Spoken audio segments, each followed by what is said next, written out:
I am Vinnie Tortorich. Folks, your good intentions have been stolen, but don't worry. I'm here to help you get them back. You may be soft and succulent at the beginning of this process, but hang in there. Before long, you will be lean and mean, guaranteed, just like our guest today. It's the Friday show. And we do two things on Friday now. We do the call-in show. People love the call-in show because we learn more from each other sometimes than we learn from experts.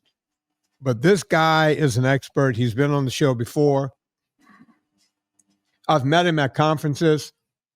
I wished he lived back in the States so I could hang out with him more. This guy never misses a beat. And I love having him around. I love that he comes on the show. I'm talking about none other than Dr. Anthony Chaffee. Yeah. Mm-hmm. Oh, well, thanks for having me on. It's good to see you.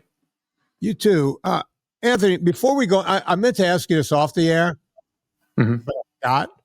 So I'm going to ask you, like 5 minutes before we went on, I went onto your Instagram, and one of your newer posts was some guy or some doctor doing a big apology to you because, and it sounded like he said that you weren't a medical doctor, you weren't a doctor at all, and you were making all this up, and now he's doing a whole retraction. Can you just take a minute or two? And what was that? What did I miss? Well, it was last year, a year and a half ago. There were some rumors going around that I wasn't a doctor. I wasn't a medical doctor. I was lying about my credentials, and obviously that's going to do some very serious, personal harm, and so that originated from a video that someone had done that basically suggested that I was lying about my credentials because while I had a medical degree and I was a medical doctor, the letters that I used to denote that maybe weren't technically correct, and therefore I was lying about my credentials, even though I had the exact same degree. So in England, you don't get a PhD, you get a DPhil. So a doctorate in philosophy as opposed to a philosophy doctorate, right? So, but it's equivalent. It's the same degree, right? So someone who goes to Oxford and gets a PhD, it's called a DPhil. But when they come back to the US, they call it a PhD because it's an equivalent degree, right? So I have a postgraduate, doctoral level medical degree. It's equivalent to our MD and is considered an MD by the American Medical Association, the AMA. And it says that on their website, that this is an equivalent degree to an MD and is considered an MD. And so it's not an undergraduate degree like they do in England and other parts of the world. It's postgraduate. So I have a degree in molecular and cellular biology with minor in chemistry. And then I took the MCATs and then went and did a postgraduate, sort of doctoral level medical degree.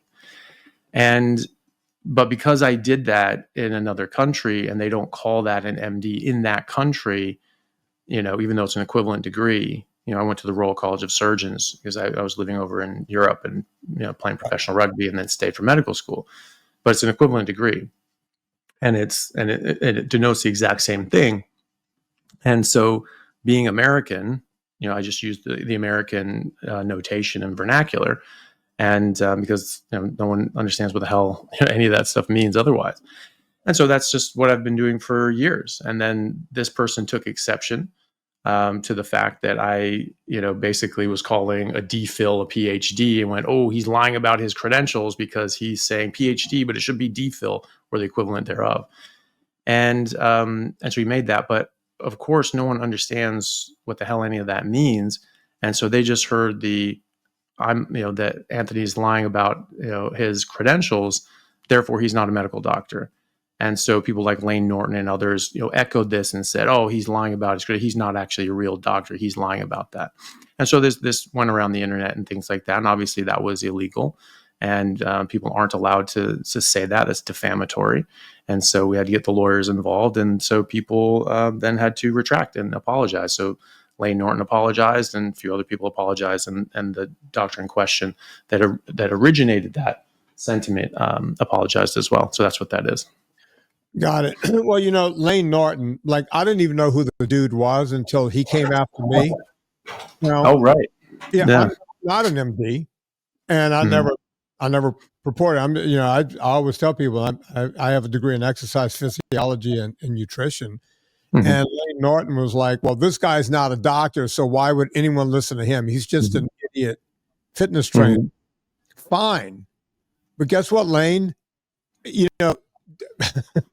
I'm doing good work out here. I've been helping people for 45 years.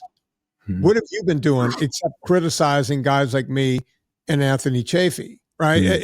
It makes no sense that we should all be on the same page, and we're not. I don't know why. Well, I know why Lane Norton is coming after me, because I'm not echoing what he wants to be echoed, right? Yeah. Obviously, that's why he's going to come after you.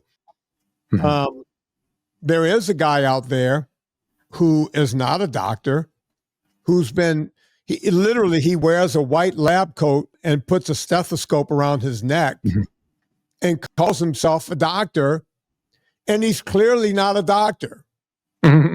It's Dr. Michael Greger. Guy's not a doctor. He never did. He went to medical school, so I guess he has a PhD. So he's a PhD. But you see, the connotation is I have the white lab coat on, which anyone can buy from anywhere, and he has the stethoscope. But he's not. He never did his hospital work or anything else. He left before he got there. Yet he still calls himself a medical doctor, and I think that's wrong, right? So there are guys out there just hiding behind that, and they just get a buy round. Any thoughts? Yeah, well, absolutely. Yeah. And so Dr. Michael Greger has a degree, right? So he has the medical degree, but does not practice. And that's a very important distinction, because you can have that experience from your medical degree, but he's telling people that he's making prescriptive, putting out prescriptive messages saying you should do this for your health, but he's not actually treating people on the front lines. I have a medical practice. I've treated thousands of patients directly and used this directly for them, track their blood work, track their progress, track their symptoms over the course of years. And so that's why I can speak very confidently about this, because I have been their doctor and I've treated them directly, whereas he doesn't have that clinical experience. He's sort of speaking from a more of an academic point of view, saying, well, this is what this study says, and so that should be what happens. But have you actually seen that borne out in reality in your practice? And the fact is that clinicians who are actually on the front lines treating patients, like myself, or Dr. Baker, or or Dr. Barry, and all these other people that are actually using this to treat their patients, we are seeing very different things. And I have a lot of patients who do plant-based, high carb, low fat, all these sorts of things, and they come to me in very poor health. And we change that completely the opposite, put them on a zero carbohydrate sort of diet, typically full carnivore, but if they want to include some other things that have it be more ketogenic, that happens too. And they have massive recoveries, massive improvements in their health, and reversing diseases that are thought to be irreversible, especially autoimmune diseases and diabetes. Those absolutely improve dramatically. I mentioned this off air, but we're getting ready to publish a case series with 10 patients who have actually reversed multiple sclerosis, which is an extremely aggressive and typically fatal autoimmune disease that attacks the central nervous system, and people become crippled, paralyzed, and debilitated, and it can end their life as well. It's a very, very serious disease. And we are seeing people not only put this into symptomatic remission, but on their MRIs, their lesions are actually shrinking by 40-50% within the first year by going on a zero carbohydrate carnivore diet.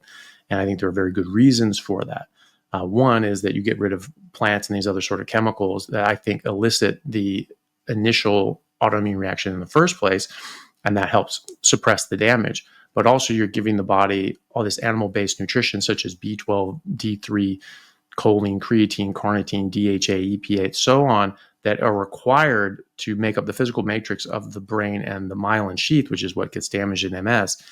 And if you don't have those proper nutrients, even if you suppress the damage like we can do with medications, you will not be able to regrow that tissue because you simply don't have the materials in the substrate.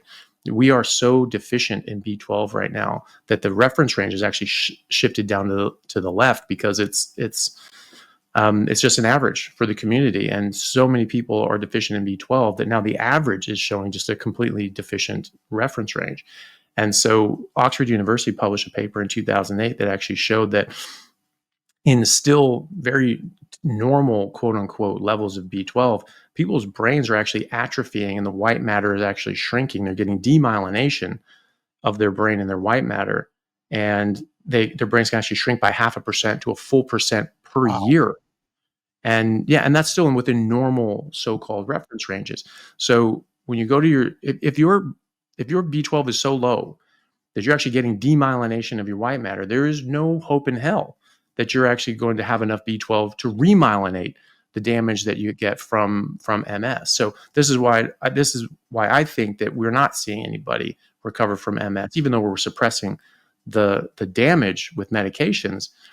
Nothing regrows, not past a very, very small extent, not 40%, not 50% or more within the first year, like we're seeing when people actually fix their nutrition.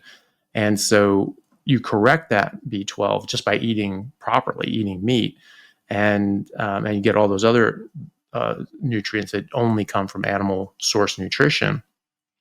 Then all of a sudden these tissues and lesions can actually heal, and that's what we're seeing. So, not having that clinical experience, you're just not going to see the whole picture. You're not going to see everything that there is to see.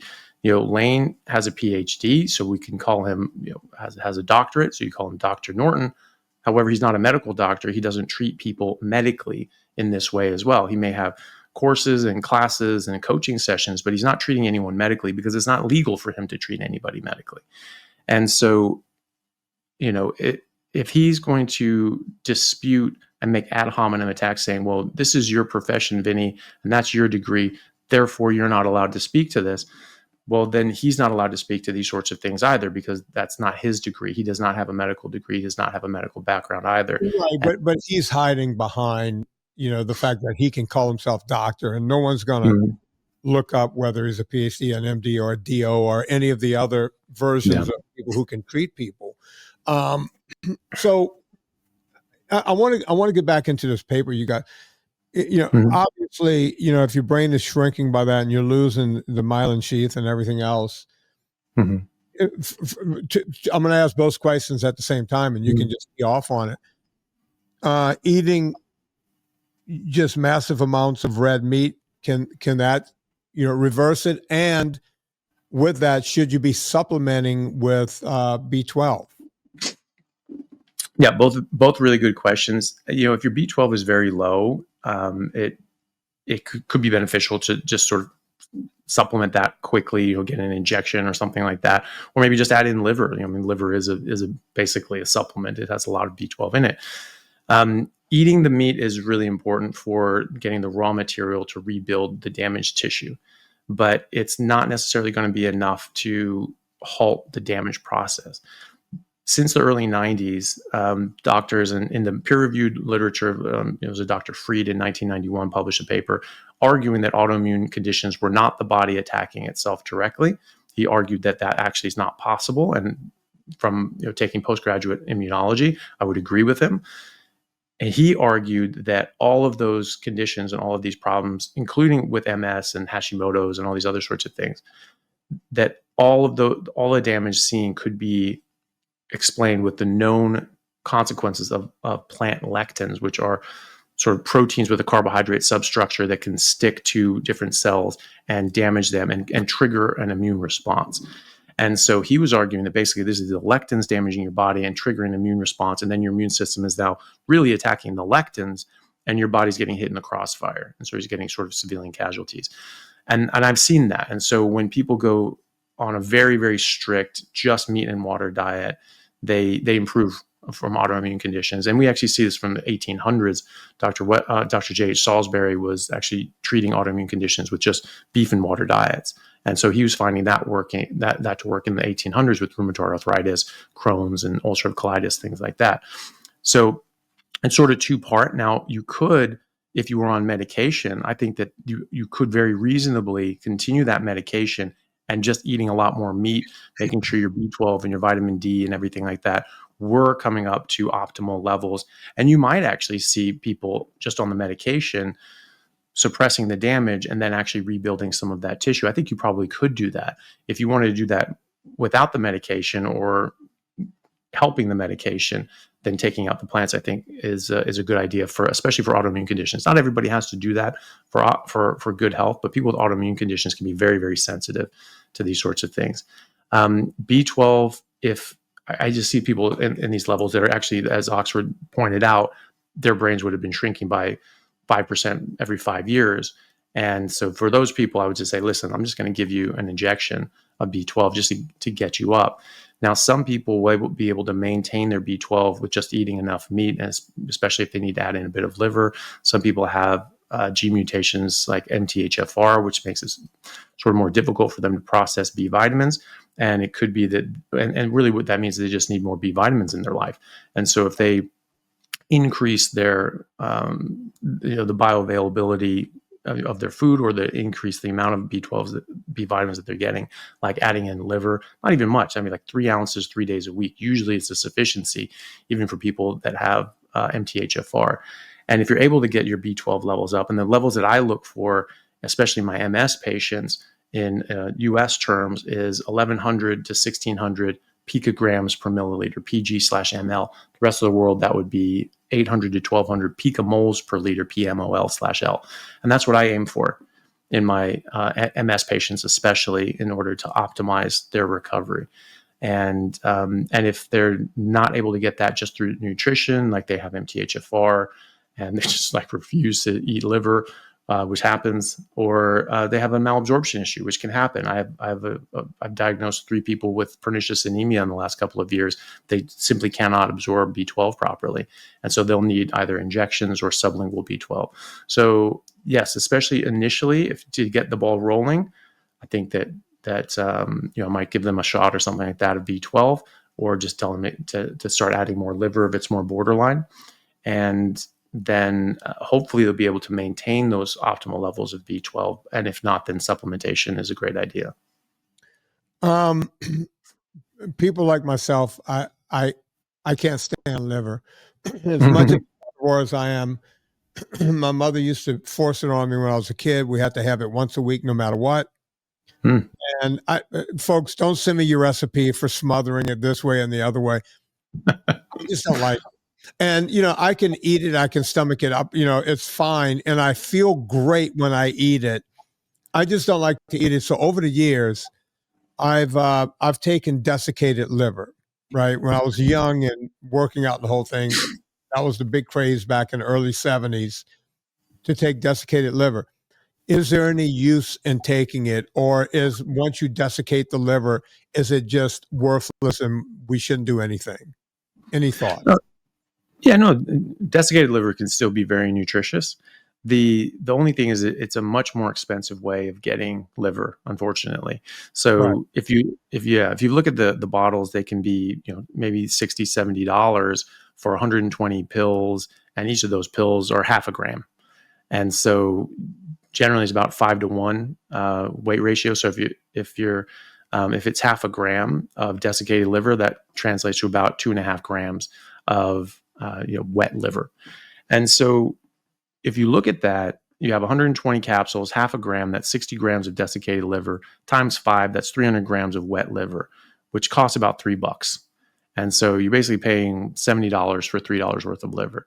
So you can do that. And if you can afford that, then, and that's your preference, then that's fine. But it is a more expensive way of getting it. But you can do that. But you can also just take a methylated B vitamin, multivitamin. As long as it's in the right forms, methylated B12, which is called methylcobalamin, or methylated folate, things like that, especially for someone with MTHFR, then that can be fine. And that can be a very good source of those B vitamins as well, and cheaper. A big giant ad. By the way, folks, the multivitamin over at purevitaminclub.com. All the B vitamins are methylated. As a matter of fact, I don't use any cyanocobalamin because by definition, cyanocobalamin is hooked to a cyanide molecule.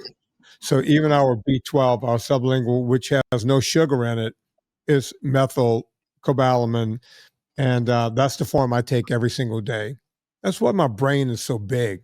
It's because of these vitamins. So you can check out purevitaminclub.com. I don't mean to turn that into an ad, but yeah, the vitamin business. And, people ask me all the time, which type of vitamins do you have in your vitamins? It's like the best, the good stuff. So you go check that out. I want to continue on with this. You mentioned a little bit about the lectins.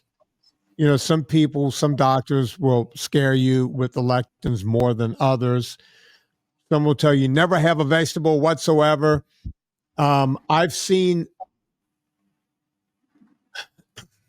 this is all just, I don't have a study here, Anthony, but I had a client, this was 15, 20 years ago, good friend of mine. I wrote about her in my book, Caroline, who passed away since. Oh, no. She didn't die of this. She died of cancer, but she had lupus. And she was running triathlons and everything else. And they had her on all sorts of medicines, right, for the lupus. And that's an autoimmune disease, from what I understand. And I finally got her on no sugars, no grains, which once you go no sugars, no grains, you're just left of center from a carnivore diet, right? Yeah. Because you cut out sugars, you cut out grains. What are you eating? You're eating meat, fish, chicken, bacon, eggs, what have you. All of her symptoms went away to the point where they were able to take her off of all medication. It completely changed her life. I can't tell you the number of people who I worked with over the years who couldn't get pregnant. Doctor says we've done everything, IVF, this, that, and the other thing. They stopped eating processed food, stopped eating sugars, grains, pretty much doing what you're saying. And then all of a sudden, someone got pregnant, right? Over and over and over. This isn't one or two cases; it's tons of cases. Irritable bowel syndrome, Crohn's. Now, you go to your doctor, you don't have any Crohn's symptoms anymore, and all of the mucus and inflammation has settled down in your intestines, and the doctor will tell you, okay, we could take you off of the medication, and you're doing fine, but you still have Crohn's. Well, if you're not having any symptoms, why aren't these doctors telling these people you're healed? And they'll say, well, because if you go back to a normal diet, you will have the problem again. Does any of that make sense to you? I mean, when I hear it, I sit there and I've asked doctors about this. It's like, well, you can't expect people not to eat dessert ever again, or not to have a birthday cake, or not to. It's like, well, Crohn's leads to colon cancer, which leads to you have a shit bag hooked to your body. If I knew I was heading down that road, I don't need birthday cake. What say you? Well, no, I completely agree with you. And my patients that I've seen, they're some of the most highly motivated people to do whatever it takes to get the hell out of their life. And so I think it's very easy for doctors never had to deal with these horrible stomach pains and 20 bouts of bloody diarrhea a day for weeks on end, and being emaciated and losing 20, 30 pounds in a couple of weeks during a flare-up and being miserable and near death. It's very easy for them to say, wow, they wouldn't want to just not eat birthday cake. Obviously, that's a fate worse than death. No, I mean, these people have no interest in eating that sort of stuff. And when I see people with Crohn's or rheumatoid arthritis or some very serious autoimmune conditions, when they're very strict, they cut out all these sorts of things, they start improving, their life gets a lot better. And even if they have a salad or something like that and they get a flare up, instantly they are like, never again, I'm not eating that ever. So they are very highly motivated to never have that sort of thing. I don't have Crohn's or lupus or rheumatoid arthritis, and I have zero interest in having birthday cake or anything else because it makes my body not feel good. I get sore. I mean, I had meat sticks that had some seasonings in the other day, and I was like hobbling around because I had done legs, and like now my legs are all stiff and sore. They're normally not sore. So even though that's not anything close to what people with Crohn's are dealing with, that was enough for me to say, absolutely not, I'm not touching that. And so these people are highly motivated, and they're very sick. And so having something nummy every now and then is not worth that to many of these people. And if it is, that's fine. That's their life. But at least they know what they can do to help themselves. As far as, well, they always have Crohn's, or they always have diabetes. It doesn't matter, even though they have zero symptoms. That's akin to saying, well, we've cured your lead poisoning. You don't have any lead in your body. You don't have any lead poisoning, but you're always going to have lead poisoning. You'll always be lead poisoned, because if you start eating lead again, then you're going to get those symptoms again. Well, look, it's a exposure relationship. And yes, maybe somebody has a susceptibility to getting Crohn's. Like, I don't get Crohn's if I eat these things. However, if they don't eat it, they don't have Crohn's either. So you have a genetic predisposition and an environmental trigger. And if you have the genetics, but you don't have the environmental trigger, you still don't get the disease. And that's an idea in genetics called penetrance. And it is explicitly stated that if you don't have the environmental trigger, you will not get the disease. You have the potential, but you do not have the disease. So that's an important distinction. The other thing about pregnancy, I've seen the exact same thing. PCOS, polycystic ovarian syndrome, is an issue where women have higher levels of testosterone, too high, so they can get hirsutism, which is facial hair, back hair, body hair in inappropriate places, and low estrogen. So they become infertile, and that's the number one cause of female-driven infertility in Western countries. And the way you treat that in fertility clinics is actually by giving people diabetes medications, metformin, because the driving factor behind PCOS is actually insulin resistance. And so now PCOS is being called type 4 diabetes because when you eat carbohydrates, it raises insulin. Insulin is an extremely busy hormone. It has a lot of effects, hundreds of effects in the body. And when that gets out of balance, then all of these effects get out of balance as well. And so the women make testosterone first, and that's converted into estrogen in the ovaries. But insulin blocks that conversion. And so you end up with too much testosterone, not enough estrogen, and you can get PCOS. And so it's very simple. You can put someone on diabetes medication and treat, diabetes of the ovaries, which is what people are calling it now, or you just stop eating carbohydrates and the problem goes away. So you can put a Band-Aid on it and you can mask the problem, or you can address the root cause, which is the carbohydrates raising insulin.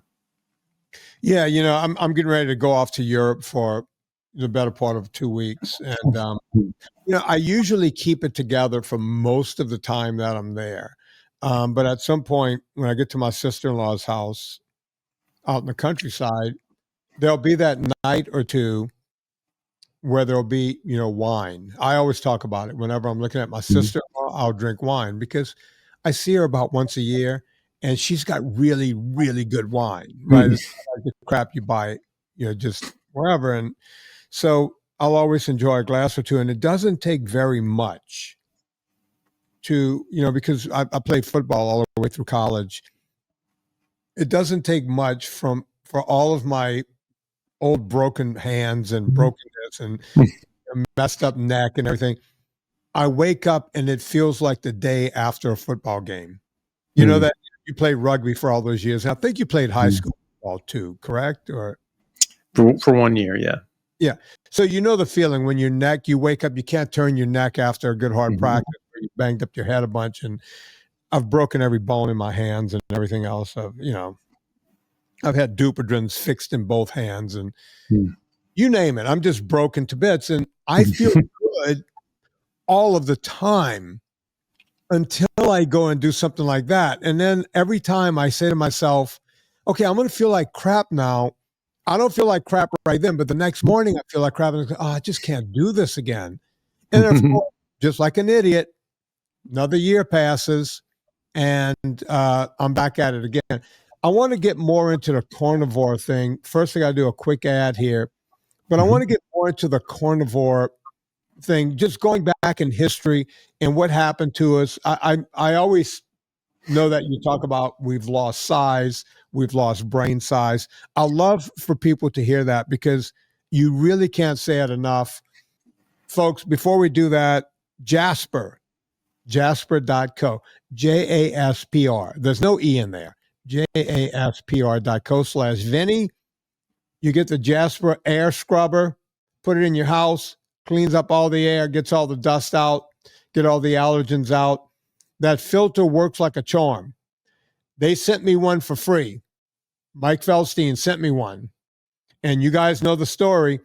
It was sitting in my office, and after 1,000,000 meters on my rowing machine, I do about 1,000,000 meters a year, I went to clean the impellers, and there was no dust. And I couldn't figure it out.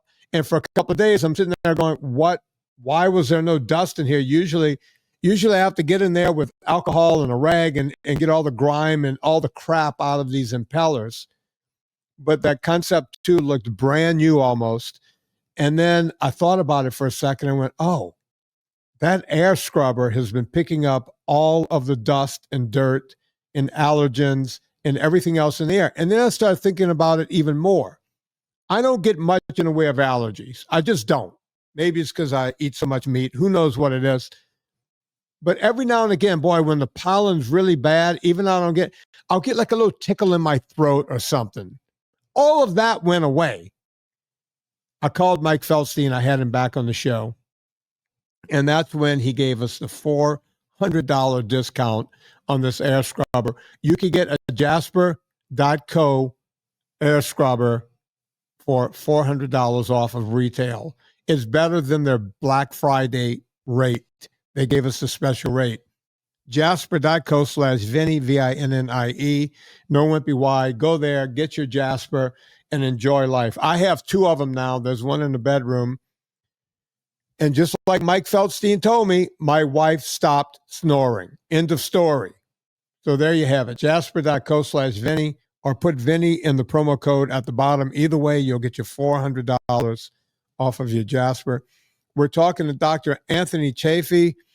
And Anthony, I remember, I never forget what we talk about because it's always so interesting. We were talking one time and you're like, yeah, people used to be, humans were a lot taller back in the day, back in ancestral days. And our brains kept getting bigger and bigger and bigger. And at some point when we got into farming and industrializing food, then the brain started getting smaller. Can you speak to that? Yes. Well, we see in evolutionary record, in the fossil record, that as humans were eating more and more meat, our height and brain size were getting larger. And so we're getting bigger. We're dealing with big animals that we're trying to hunt, but also we didn't have the physical characteristics to take down a woolly mammoth. We didn't have big claws and teeth like a saber-toothed cat or anything like that. However, we developed our brains. And so we figured out tools and tactics, figured out fire. We could light fires around a herd and scare it over a cliff. And then we could use stone tools to cut them up, preserve the meat, and eat that for the rest of the year. We have evidence of mammoth drops scaring mammoths over a cliff for that purpose over 1 million years ago. And these are the same tactics that were used 1 million years later with the Native Americans with buffalo drops. And so we saw the brain size and height exponentially grow. It was a massive, massive increase in evolution. We've gotten taller and our brains were getting bigger to an exponential degree until about 10,000 years ago with the advent of agriculture, when the height and brain size went straight down. It did not take thousands of years or hundreds of thousands of years. It was actually within generations. We found that average height dropped by about 6 inches. And average brain capacity dropped by 11% for adult men and 17% for adult women. And talking about the B12 and not having all that, the proper amounts of B12 and how that can stunt brain development. That could be one of the reasons why. Also, carbohydrates take you out of ketosis. Ketosis is extremely important for developing brains because it's the primary energy source of the brain. So if you have ketones available and glucose available, the majority of your brain will only run on the ketones until they run out, and then you'll fill in the gaps with the glucose. So that's a more efficient and better fuel for your brain and most of your tissue in your body as well. But also, it's hard for these long-chain fatty acids that our brain's made out of to cross the blood-brain barrier and get into our brain, be used as physical structures. But ketones cross freely, and they can reconstitute into fatty acids and these longer-chain fatty acids that are then used as the physical constituents of our brain. So it helps with brain development, helps with brain growth. Women, when they are pregnant, it is much easier for them to get into ketosis, even when eating carbohydrates, especially in the third trimester, when the baby's brain is growing most rapidly. And those ketones cross the placenta freely. And when babies are on breast milk, even though breast milk is about 45% calories from carbs, they are still in ketosis because it is so important for them to be in ketosis. It's easier for them to get into ketosis even with higher carbohydrate concentrations. So studies have shown that as compared to formula that has more sugar and seed oils and things like that, they have markedly higher ketones when on breast milk versus formula. And so that's another thing as well. So maybe eating carbohydrates when you're weaned onto solid foods, that could potentially not allow the brain to the ketones that it needs to, required to build the brain and maintain the brain properly. Also, ketones stimulate something called BDNF, brain-derived neurotropic factor, which is actually a fertilizer for the brain because it stimulates new neurons to grow, new synapses to grow. It makes our hippocampus grow, which are memory centers, things like that. So if you're not getting that, if you're not getting the ketones, you're not stimulating as much BDNF. Now you get BDNF as well stimulated from UVA light in your eyes, on your retina, and also from high intensity exercise. So you can get BDNF otherwise as well, but ketones are a major part of that. And when you're just a baby just sitting there, that's going to be your major source of BDNF stimulus. So we saw whatever happened after we hit agriculture, the height and brain size and health we saw started to decline. We started seeing evidence of chronic disease, poor wound healing, infectious disease, things like that. Poor dentition, jaws started shrinking, started getting receding jaw lines, started getting crooked teeth, started getting cavities. That's a really good proof right there that we are not designed to eat carbohydrates, because carbohydrates breed for bacteria that actually cause cavities and gingivitis and rot our teeth. And no animal will eat their natural food that will rot their teeth. No natural diet should rot the teeth of an animal because they don't have dentists and they can't survive without teeth, right? So if you rot your teeth, then you lose your teeth and you die, right? Because you can't eat. So no natural diet should cause rotting teeth. And yet, so any food that causes teeth to rot, by definition, is not biologically suitable for you or designed for you. So carbohydrates rot our teeth. So we know that that's not appropriate for us. We have this evidence in the fossil record everywhere and every when humans switched to agriculture. So it wasn't just 10,000 years ago that this dropped. This was in the other areas that didn't have agriculture. Their brains stayed big. Their height stayed tall. The Mongols, Genghis Khan, the Mongol horde, they were pretty much carnivores, and they laughed at people. They called them the grain eaters, and they were just like, yeah, these little things. And there's books written about this, how they were so much more well fed. They were so much bigger and stronger. They're on average, 4 or 5 inches taller than the rest of people in Asia and Europe that they were fighting against, and so they had bigger, heavier bones as well as being taller. And so this was a huge advantage for war. But when you see these areas that had agriculture, when they switched to agriculture, this happened within generations. And we have recent examples of that as well in anthropological record, which would be the Native Americans and the Australian Aboriginals, who were converted to a more Western plant-based diet in the late 1800s, early 1900s. And there's a study called Tallest in the World that was published in 2001 that looked at original source data from the late 1800s, where they measured all these individuals in the Great Plains that would traditionally have eaten wild game, buffalo, bison, things like that, and compared them to other populations. And they found that the Native Americans in the Great Plains, especially like the Cheyenne, were the tallest human beings alive on Earth at the time. And they were well taller than European Americans or Europeans in general at that time. And the most interesting part of that study is that the young men studied in the Native American tribes were actually the shortest in the tribes. The fathers were several inches taller. The grandfathers were even taller than that. And that's because this was done in the late 1800s after the bison and their food source, their carnivore food source, was wiped out, and they were put onto reservations and switched to a more agrarian, post-agricultural, carb and plant-based diet.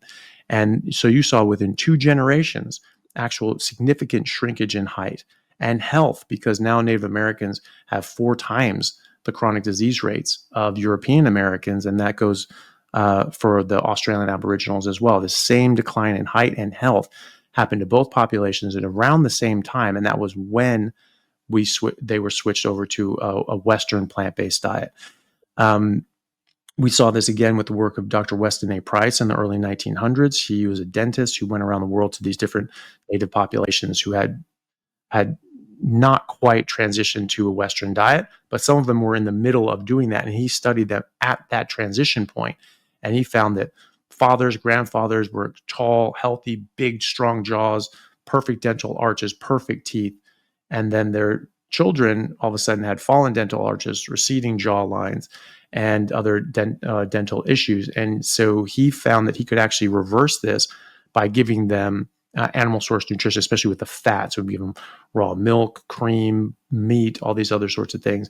And actually, all of a sudden, the jaw started growing again. Teeth started straightening out. And he theorized that facial development and jaw development and getting proper dental arches actually were due to nutritional requirements that came from animal fats. So fat-soluble vitamins that only came from animal fats. And he was vindicated in this. In the current dentistry journals, I've found papers talking about how crooked teeth are not genetic. It is not a mismatch between your parents coming from different ethnicities or anything like that. It has to do with nutritional deficiencies, specifically vitamin K2, K1, D3, and calcium. You need all of those to get proper facial development. Also, chewing the right consistency food. We're chewing little mushed peas and things like that, and that doesn't actually give the stimulus to develop hard palate in the jaw. Exactly. Yeah. So something meat, that consistency, chewing on something that actually gives the stimulus to grow properly, and getting those nutrients as well. And so the most common nutrients that people are missing that give them crooked teeth is vitamin K2 and D3. And that's because D3 and K2 nutritionally only come from animal fat. And then you can get D3 from the sun as well, but we're told to avoid both. We're told to don't get in the sun because it gives you cancer. Don't eat fatty meat because it gives you cancer and heart disease and all these sorts of things. And so we're getting very crooked, nasty teeth. And so that's affecting our facial development. It's affecting our brain development. And it's affecting our height. So very simply, from a height point of view, if you eat carbohydrates, it inappropriately raises insulin. Insulin blocks the production and action of growth hormone, which, as the name suggests, makes you grow. Now, the other side of that is that insulin can sensitize your liver to growth hormone to make IGF-1, insulin-like growth factor 1, which can help with growth as well. However, if you are suppressing the production of growth hormone in the first place, you are going to have far less growth hormone available to stimulate the liver. Additionally, when you start getting spikes of insulin, you are going to desensitize your liver to the insulin. You're going to reduce the receptors on your liver for insulin to increase IGF-1 production. And so actually, initially, you might get a bit of a bump, but then it goes down because now you're suppressing the growth hormone and you're actually suppressing its action on the liver as well. And so I see this in my patients as well. I have patients in their 40s and 50s who have doubled or even tripled their IGF-1 just by cutting out carbs and getting their insulin under control. And that goes back up to more youthful 25-year-old levels. And yes, it helps people in puberty and adolescence grow taller. But as adults, it helps us regrow and rebuild our tissue more properly. And so the lower your IGF-1, the lower your growth hormone, the less able your body is to regrow and repair your tissue, and you just age faster. And so your body just starts to break down. People call growth hormone the hormone of youth. And so in a lot of anti-aging clinics, I'm sure you know a lot of celebrities that probably use growth hormone, things like that. It's been it's been something that's been used for decades in order to try to have more youthful aging, help your body grow and repair. You can do that naturally just by not eating carbohydrates.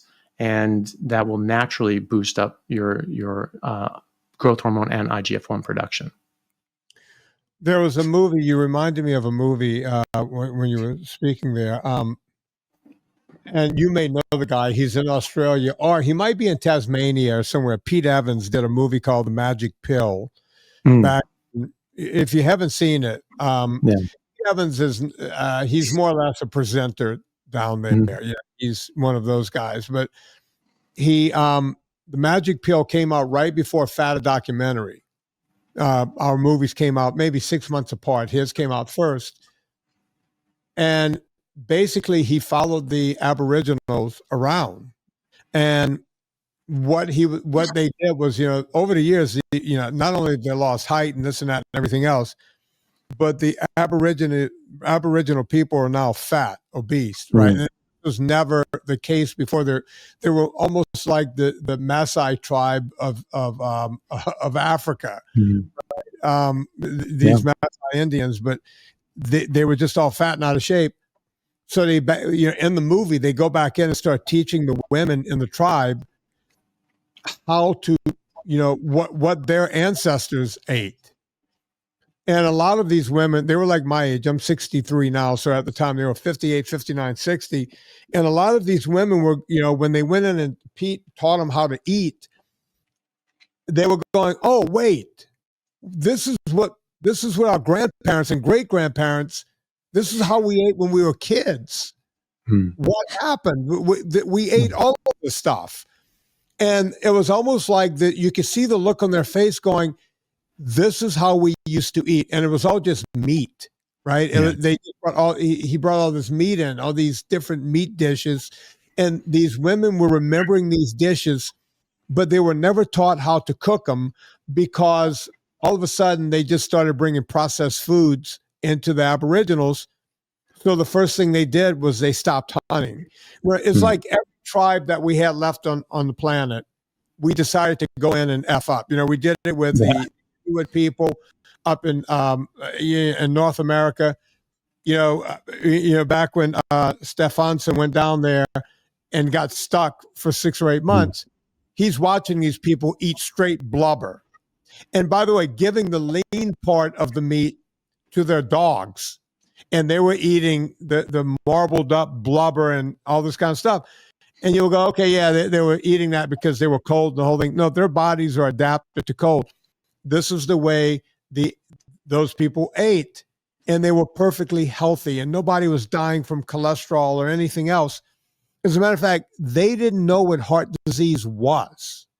Like it didn't exist for the people of Northern Americans, the Eskimo. I still call them Eskimos, but I think that's a bad. We're not supposed to say Eskimo anymore, right? Or is that?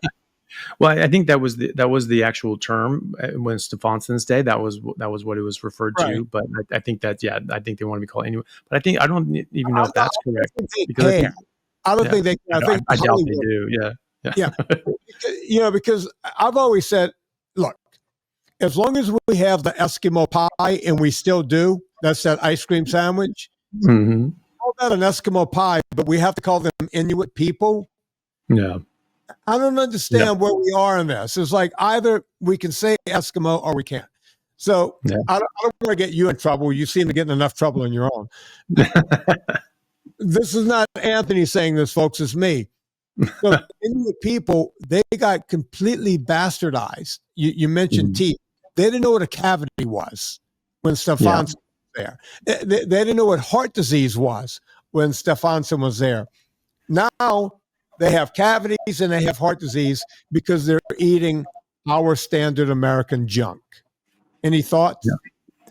Oh yeah, I mean, and that's something that's been well studied as well. Is that there was autopsy studies back in the 1950s with the Inuit, and they found that on autopsy, not even people dying of a heart attack or whatever, but just everybody, they found that they couldn't even find evidence of atherosclerosis and plaques and the heart, even though they smoked from a very early age. They use wood fires, things like that. It's a very stressful environment. So, there are other factors that could be at play, but they only found evidence of atherosclerosis in about 1% of the autopsies done.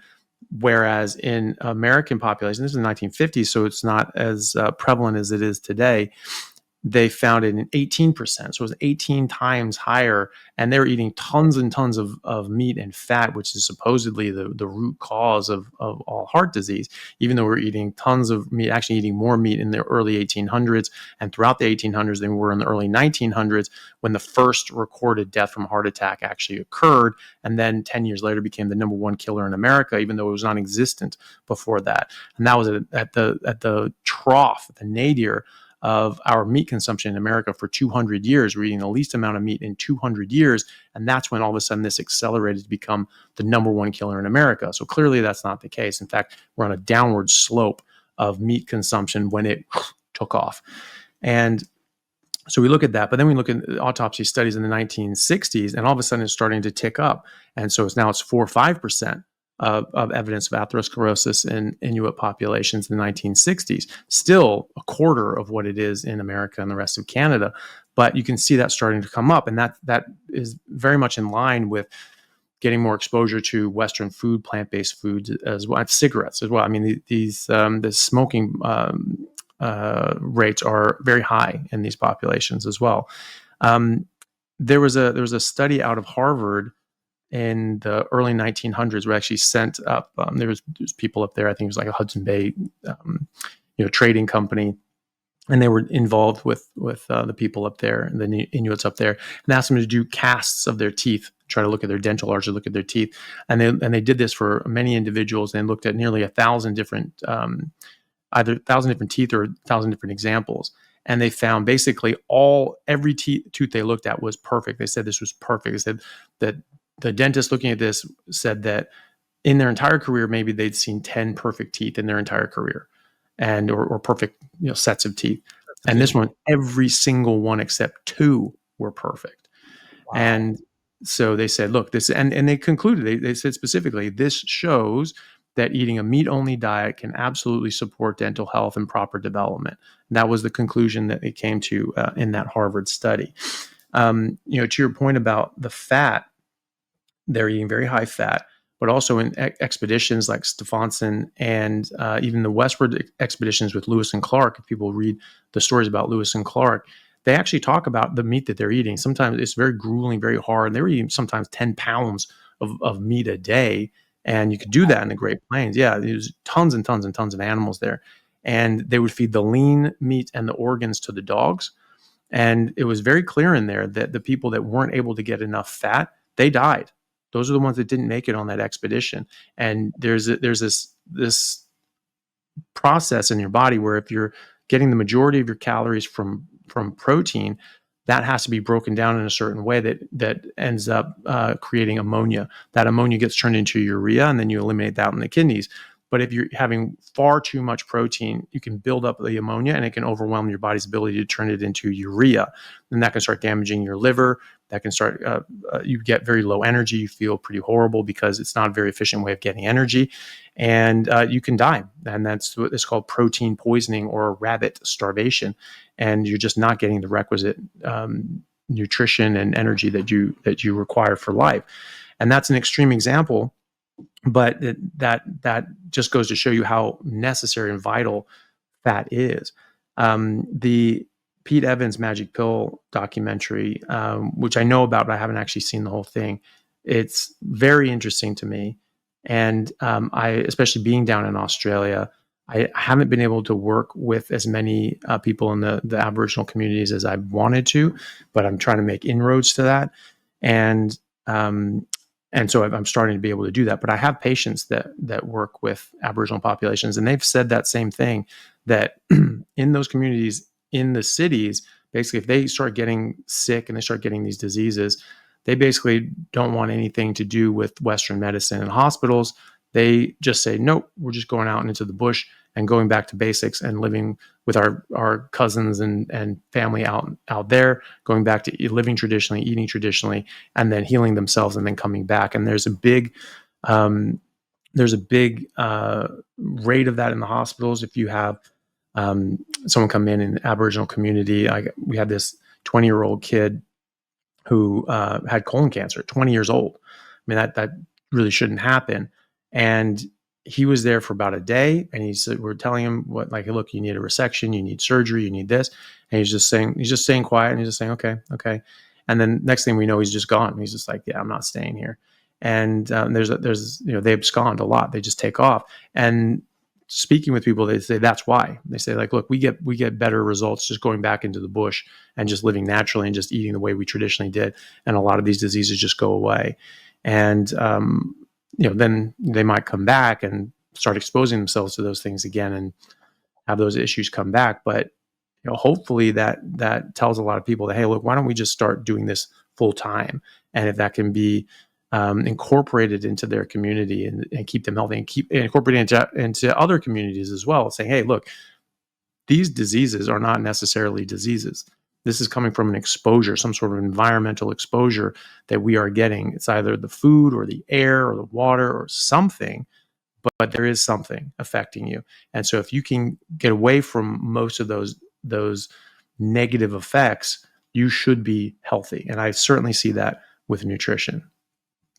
Yeah, you reminded me of something I hadn't thought about. I was a kid, but I was pumping iron. I know it sounds crazy. I started lifting weights when I was really young, but it was the mid 1970s. I want to say around 76, maybe 75. And I was like 14. I'd been lifting weights for like 3 years at that point consistently. And of course, everyone thought I was this freak because gyms didn't exist. I worked out with this old Italian guy in his garage, and all of it was just weird to people where I lived. It's like, what's wrong with this kid? Literally, I was the one with the problem, right? So, and my parents would take me to Baton Rouge because we lived way out in the swamp, right? And whenever I heard there was a car going to Baton Rouge, I was in that car because I had to get to these little health food stores where they sold protein powder, right? I had to have this protein powder. And because, I was eating all the meat, I was eating a dozen of eggs, like literally a dozen a day in the blender. This is before Rocky came out, like in 76. I was already into pouring the eggs in there, pouring protein on top. And a study came out on the news. It was back when we had 3 stations, NBC, ABC, and CBS. And it's like, people are dying from this new craze, this protein diet. So apparently protein diet went around for a summer or whatever. Just every summer there was a diet called the Cambridge diet, the cabbage soup diet. There was some bullshit every summer. And people were just eating straight protein and nothing else. And people were dying from the protein diet. I remember my parents because both of my parents were academic types. They were both school teachers. They're like, Vinnie, we can't allow you to eat all of this protein anymore. You can die. And it was the old Italian guy that came around and said, no, he's eating everything. He's not just eating protein. He's fine. Does he look sick to you? No, he doesn't. Okay, he's fine. Don't worry. It took a guy with less education. All my parents, he's not going to die from eating extra protein. He's not just eating pure protein. These people are dying from that. And I haven't thought of that in years until you brought that up. But that's a real thing. Your body just builds up too much urea, and next thing you know, kidney failure? Or what happens? Well, the ammonia, because you overwhelm your liver's ability to turn ammonia into urea, and so you get just too much ammonia in your blood. And so some people say, well, I have this ammonia smell. You're probably eating too much protein. Probably want to increase the fat and reduce the amount of lean meat that you're eating.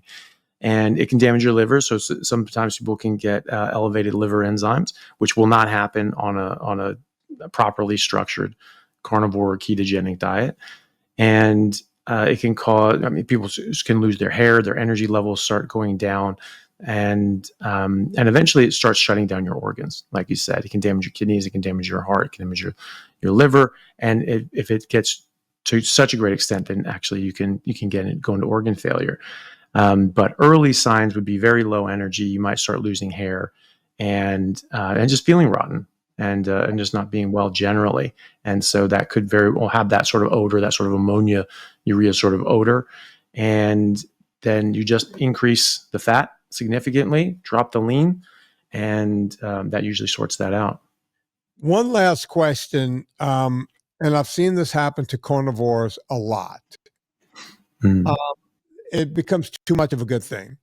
They're losing weight, they're feeling better, everything is happening, everything's going in a good direction. And then they stop losing weight before they hit their optimal weight, long before they hit it. Let's say they lost 100 pounds, but they still have another 75 to go. I'll get a phone call and they'll go, Vin, it was working. They'll mention you, they'll mention Sean Baker, they'll mention a few of you guys. I was doing it, it was working, now it's not working anymore. And the first thing I'll see is, I'll just interview them. What are you eating? Yeah. It turns out they're just eating too many calories, in my opinion. I get them to cut down. They start losing weight again. Do you see this in your practice where they're losing weight, they're doing better, all of a sudden the weight loss stops and they go in the opposite direction? In my practice, it's pretty good because I stay on top of them, and so I'll be seeing them saying, "Hey, what are you doing? What are we eating?" And so, it's a much more guided approach, and so we have very, as long as they're doing it, I think that's a big thing too, is that food creep can sort of come back in, and they can sort of start going back to their old habits, and that's mostly the stalls that I see. But there can definitely be an issue with how often they're eating. This is why I always tell people, eat fatty meat until it stops tasting good. And you can, in that way, if you're not eating these other things, as long as you're not on certain medications or have certain issues where you can't really trust your instincts on this, most people can just eat intuitively. But you really want to do it in sort of big sections, right? So you eat fatty meat until it stops tasting good.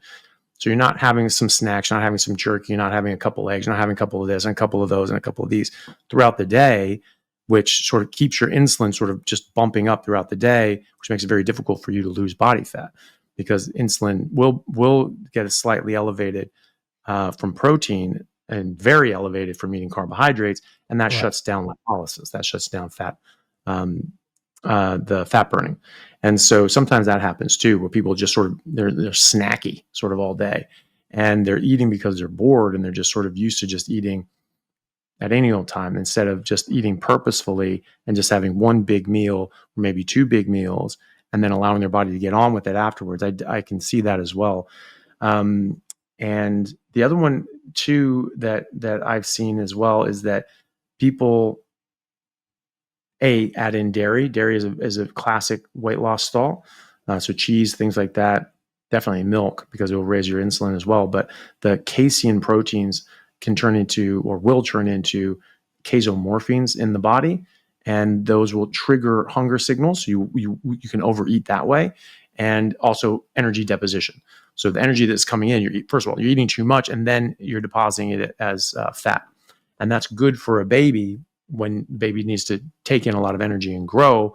But for adults, it's sort of counterproductive, especially when you're trying to lose body fat. And then sometimes people will try to, they sort of get caught up in the whole fat makes you fat. And so they start maybe reducing the fat. And then you start getting into that creep where now you're having too much protein and actually isn't very good for you. And that sort of shuts things down too. And in fact, a lot of people can go the opposite way. In fact, they eat more fat, and they actually can kick them through a weight loss stall. There is, you mentioned the Inuit sort of eating a lot of fat so they could stay warm.